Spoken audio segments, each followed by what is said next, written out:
Muy buenos días. Primero que todo, agradecer a Dios por este nuevo día, a don Bienvenido Rodríguez y a la familia por la oportunidad que nos da de llegar a todos ustedes para mantenerlos orientados y al tanto de todo lo que ocurre en el ámbito urológico nacional y mundial.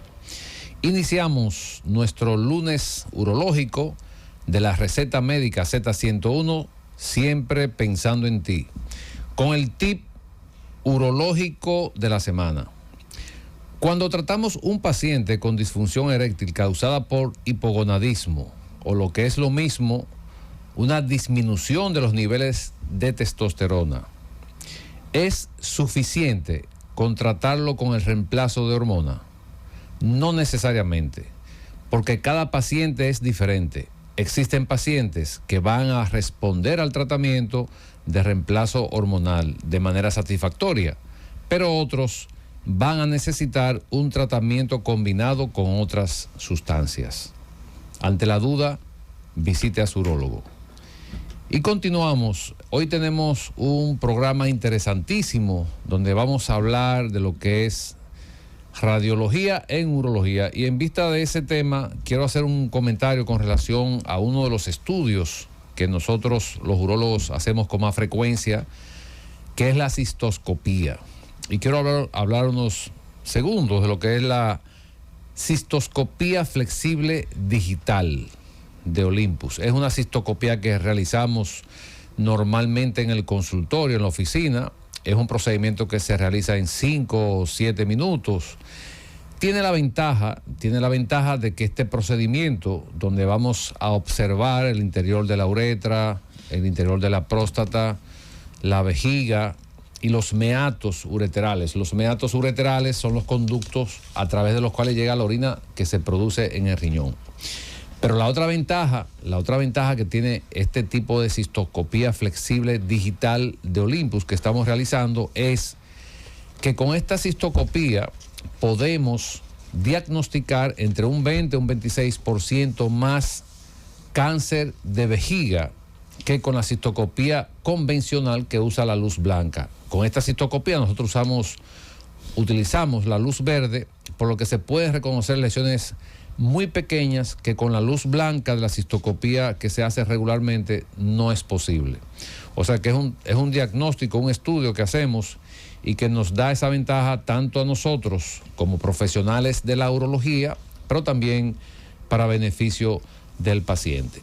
Y mencionar uno de los estudios que salió hace 2 semanas, ya entrando a otro tema, de la revista The Journal Sexual Medicine, que la migraña está asociada con un alto riesgo de disfunción eréctil.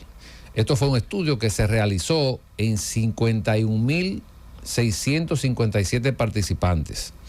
Y este estudio proporciona evidencia de que la migraña se asocia con un riesgo significativamente alto de disfunción eréctil, especialmente, oye esto Roberto, especialmente en personas menores de 40 años. Un estudio muy interesante, dice que las tasas de prevalencia a lo largo de la vida son el 33% en mujeres y el 13% en hombres. Que típicamente los síntomas más comunes que acompañan a una migraña incluyen, o sea, el dolor crónico que produce, también la depresión, ansiedad y síntomas gastrointestinales. Además, la migraña afecta dramáticamente la vida social de la persona, lo que resulta en una baja calidad de vida, falta de confianza en uno mismo, pérdida de la fuerza laboral. Estos factores pues afectan la salud sexual de los pacientes migrañosos. Como podemos ver, son datos que apenas hace 2 semanas que se publicaron en esta revista. Muy interesante, por lo que hay que pues ponerle coto a este tipo de condición. Inmediatamente, señores radioyentes, vamos a presentar nuestro invitado especial en el día de hoy, que nos trae un tema interesantísimo, que es la radiología en urología. Y nuestro invitado es el doctor Chin Hsien Huang Liu. Muy buenos días, doctor. Los micrófonos son suyos. Buenos días, Roberto. Buenos días, doctor Pablo Mateo. Muchas gracias por aceptar por la invitación y, por supuesto, a ustedes por la invitación en el día de hoy para compartir aquí con el pueblo dominicano. Muy buenos días. Bueno, muy buenos días. Es bueno mencionar porque yo sé que cuando pronuncié el nombre, pues las personas dicen, bueno, pero ¿de dónde es el doctor? No es criollo el nombre ni el apellido. Pero es bueno que sepan que el doctor estudió medicina en INTEC y hizo su especialidad en SEDIMAT. Sí. Él nos va a contar un poquito de su vida, de dónde es y ese tipo de cosas, antes de entrar en detalle del tema. Bueno, yo nací en Asia, vine muy pequeño cuando tenía 9 años. Y yo solo nací allá, pero luego yo hice los estudios aquí, o sea, hice la primaria, la secundaria, la carrera universitaria. Trabajo aquí, prácticamente me crié aquí, pero solo nací allá. O sea, ¿tú te sientes dominicano? Sí, de hecho, cuando yo tuve la oportunidad de hacer mi rotación, cuando estaba en formación allá en Asia, yo me sentía extranjero. ¿Te sentías extranjero en tu país? Sí, yo entendía todo, doctor. O sea, yo entendía el idioma, podía comunicarme sin problema. Todo bien, pero como que me sentía como que extraño. Ya. ¿Te hacía falta República Dominicana? Me hacía falta. Entonces, doctor Chin Liu, o Chin Wan Liu, quien es radiólogo, ¿qué es la radiología? Radiología es básicamente una rama de las especialidades médicas que básicamente usan las tecnologías en imágenes, tanto para diagnosticar como para tratar enfermedades. En síntesis es lo que es la especialidad. Ya, ¿y cuáles son los estudios que mayormente ustedes realizan como radiólogos, por ejemplo? En urología, o sea, sé que hacen estudios de todos los órganos, pero en el día de hoy queremos concentrarnos en el área urológica.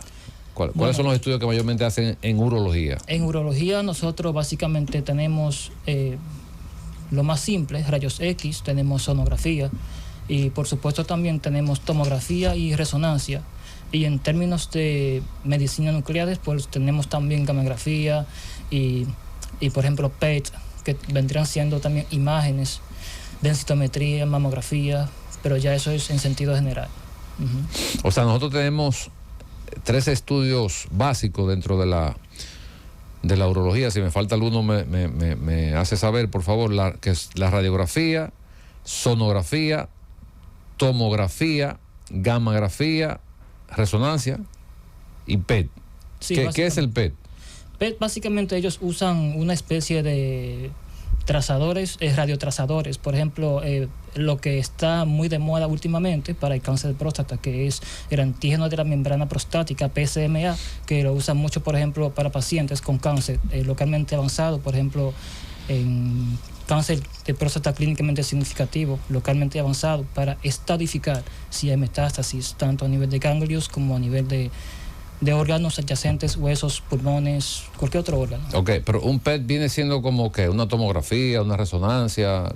¿Con qué se compara entonces? Un PET tiene que ser con una tomografía. Una tomografía. Sí, porque se hace una comparación tanto de la captación del radiotrazador como de la imagen que uno pudiera visualizar en la tomografía. Por ejemplo, en la tomografía yo veo en el pulmón como que veo un nódulo, pero ok, ese nódulo puede ser un cáncer primero de pulmón, como puede ser un metástasis. Pero ¿cómo yo sé si eso es metástasis de la próstata? Bueno, tengo PSMA. Si me capta, entonces coincide con la localización del nódulo en la tomografía, yo digo que esto tiene más probabilidad de que sea metástasis. Ok, o sea que si un paciente diagnosticado con un cáncer de próstata y se sospecha metástasis, se le hace un PET, ¿cómo sabemos que esa metástasis es de próstata? ¿Por la captación del medio de contraste? ¿O por la captación del medio de radiotrazador de la PSMA. Okay. Existe otra modalidad que es el Whole Body MRI, que es la resonancia de cuerpo completo, pero realmente la PSMA tiene mayor sensibilidad y especificidad que la resonancia en ese sentido. Muy bien. Los pacientes siempre tienen una preocupación cuando van a hacerse cualquier tipo de estudio de imagen o de sangre, doctor. Siempre preguntan, ¿puedo desayunarme?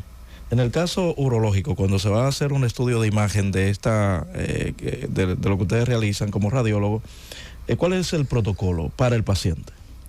Por ejemplo, para sonografía uno le dice a los pacientes que tiene que ser en ayuno, pero es para disminuir los gases intestinales. Por ejemplo, En caso de sonografía renal, en caso de Doppler renal, el contenido intestinal pudiera obstaculizar la visualización de los órganos a través de las imágenes en sonografía, por ejemplo, y en radiografía.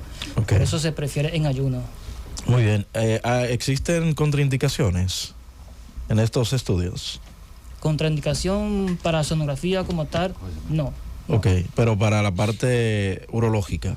Para la parte urológica, contraindicación como tal, por ejemplo, en tomografía contrastada, en resonancia contrastada, en urografía contrastada, pacientes alérgicos, bien, es una contraindicación relativa, porque el paciente que te hace alergia al medio de contraste yodado para tomografía, no hay una reacción cruzada hacia el contraste que se usa para la resonancia, que vendría siendo el gadolinio, que más que yodo es una especie de metal. Por tanto, no hay reacción cruzada. Y ese paciente, que interesante esa parte, por ejemplo, que es alérgico al medio de contraste, ¿qué se hace con ese paciente? Existe un régimen de premedicación. Y realmente los pacientes que van a hacer reacción alérgica hacia tal cosa, lo va a hacer. Uno trata de disminuir la posibilidad de las eventualidades con un régimen de premedicación. Se premedica con prednisona, bueno, con esteroides, independientemente del tipo de esteroide. Por ejemplo, hay prednisona, metilprednisolona. Y el que yo tengo, o sea, de memoria es la prednisona, por ejemplo, o sea, el día antes, en la mañana del estudio. Porque el efecto pico de la prednisona es a partir de la 4ª hora o de la 6ª hora a partir de la toma. Por eso realmente no tiene mucho sentido la inyección inmediata de esteroides en el momento de la reacción alérgica, aunque la guía lo recomienda. O sea, como que vamos a ponérselo. Pero lo ideal es dársela antes. Exacto, porque tiene un efecto tardío, vamos a decirlo así. Bueno, vamos a darle los buenos días al doctor Wellington Ledesma, quien acaba de llegar a nuestra cabina. Buenos días, maestro. ¿Cómo están todos aquí en cabina? Saludos, Roberto, doctor Chin. Hola, doctor. Un honor y un saludo a todos los radioescuchas que están en su casa, como todos los lunes.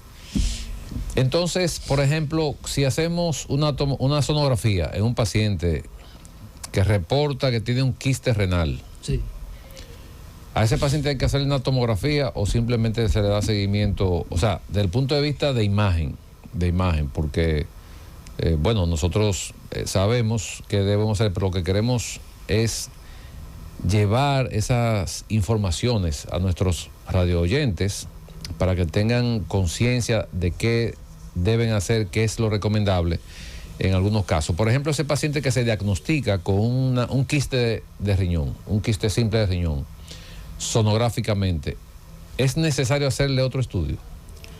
Cuando usted ve en el reporte que dice quiste simple de riñón, generalmente no es un tema de preocupación, porque simple es simple, no importa quién lo vea, sigue siendo simple. Pero si usted ve quiste aceptado, entonces hay un tema más o menos, yo diría que interesante, porque hay que ver arriba en la descripción si describieron los septos, si es un septo regular, irregular, si es un septo con engrosamiento nodular, cuántos septos hay, 2, 3, 4, 5. Bien, de no estar descrito en el resultado y en la imagen, por ejemplo, el médico tratante, en el caso de usted, urólogo, y usted ve que en la imagen hay varios septos, lo interesante es, lo ideal es indicar una urotac, porque existe una clasificación para uno definir la posibilidad de que ese quiste sea maligno o benigno. Te hice la pregunta, ahora que tú dices que si sea maligno o benigno, porque los pacientes se preocupan mucho cuando se habla de quiste, no solamente en el riñón. Por ejemplo, cuando hacemos una sonografía escrotal que reporta un quiste de testículo, ya el paciente se preocupa. Pero es bueno definir eso y que los radioyentes sepan que un quiste simple quiere decir que es una bolita llena de agua, para traducirlo de esa manera. Ahora, si es un quiste septado quiere decir que tiene divisiones y ese tipo de cosas, pues probablemente haya que estudiarlo más profundamente. Es así. O sea que esa es la parte importante que queremos llevar a nuestros radioyentes, de que sepan que si se diagnostica un quiste simple en el riñón, o un quiste simple en el testículo, o un quiste en la próstata, que muchas veces se preocupan cuando se hace una sonografía prostática y reporta un quiste, el paciente se preocupa mucho, y con razón, porque es algo que no es normal. Pero no quiere decir que ese quiste simple sea un problema. ¿Y por qué hago énfasis en la parte o en el término de quiste? Porque el paciente siempre tiene que estar orientado, y una de las cosas que yo siempre repito es: cuando usted tenga cualquier duda o no se sienta bien informado con su médico, busque quien lo informe. Los quistes generalmente de cualquier órgano de vías urinarias, riñón, próstata o testículo, lo que hacemos es que le damos seguimiento. Dar seguimiento quiere decir que ese paciente lo evaluamos en 3, 6 meses, 8 meses, un año, qué sé yo. Va a depender de cada paciente. Otro oyente nos pregunta, doctor, que si usted puede explicar en qué beneficia, y yo diría cómo aplicar, porque a veces la gente escucha el asunto de la técnica del vapor de agua. Pregunta en qué beneficia, ante todo, pero yo digo, es bueno que sepa también la aplicación de esto. Adelante. El vapor de agua, que a veces lo confunde como tomar vapor, ¿no? Sí, sí. El vapor de agua es una técnica de tratamiento que se usa o la utilizamos para el crecimiento de la próstata, y se compara, por ejemplo, a una cirugía de próstata. Y bueno, en muchos lugares donde hay acceso desde el punto de vista económico, muchos pacientes que califican para cirugía se están aplicando el vapor de agua, porque es un procedimiento que lo realizamos en 5 o 8 minutos. El paciente se va a su casa el mismo día, no tiene riesgo de sangrado ni nada por el estilo.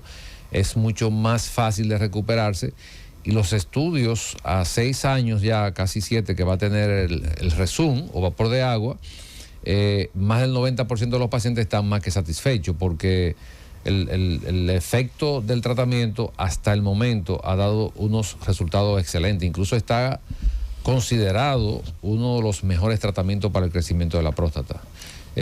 Lógicamente siempre tomando como criterio los protocolos internacionales, las guías internacionales de cuáles pacientes califican para este tipo de procedimientos. Excelente. Ahí está. Hay una ventaja en el Rezum versus la RTU en términos eyaculatorios. Claro. La diferencia que hay, por ejemplo, en un paciente que se va a realizar una RTU o resección transuretral de próstata y un Rezum, es que el Rezum no, o sea, podemos en ese paciente garantizar por encima de un 80% de que va a tener su eyaculación normal. Pero también ese paciente, como dije anteriormente, se va a su casa el mismo día, no tiene riesgo de que va a tener un sangrado. La recuperación es mucho más rápida, no afecta a la erección como otros tratamientos que podrían en algunos casos afectar la erección. En el caso del Rezum o vapor de agua, esas, vamos a decir, funciones tan importantes, pues se mantienen y se preservan con el tratamiento de Rezum o vapor de agua. Bueno, llegamos al final del espacio, doctor Mateo, momento de despedirnos de nuestros oyentes. Bueno, agradecer de nuevo a Dios por permitirnos concluir y llevar informaciones a todos nuestros radio oyentes. Nos vemos el próximo lunes en otro lunes urológico de la receta médica Z101, siempre pensando en ti. La receta médica de la Z.